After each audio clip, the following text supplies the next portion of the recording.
ગરમીને કારણે ડભોઈ શહેર અને તાલુકાનું પશુધન રક્ષણ મેળવવા માટે પાણી ભરેલા તળાવમાં આશરો લેતા નજરે પડી રહ્યા છે. છેલ્લા એક સપ્તાહથી સૂરજ દેવે રૌદ્ર સ્વરૂપ ધારણ કર્યું છે, ત્યારે આકાશમાંથી અગન વર્ષા વરસી રહી છે. ધરતી પરના પશુઓ અસહ્ય ગરમીથી વ્યાકુળ થઈ ઉઠ્યા છે, જેથી ગરમીથી રક્ષણ મેળવવા માટે પશુઓ પણ વૃક્ષનો તથા તળાવ, નદી, નાળાના પાણીના સહારો લેતા નજરે પડી રહ્યા છે.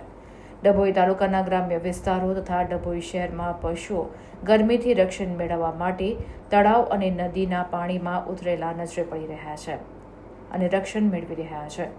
ગરમીનું તાપમાન દિન પ્રતિદિન વધી રહ્યું છે, ત્યારે લોકો પણ ત્રાહીમામ પોકારી ઉઠ્યા છે.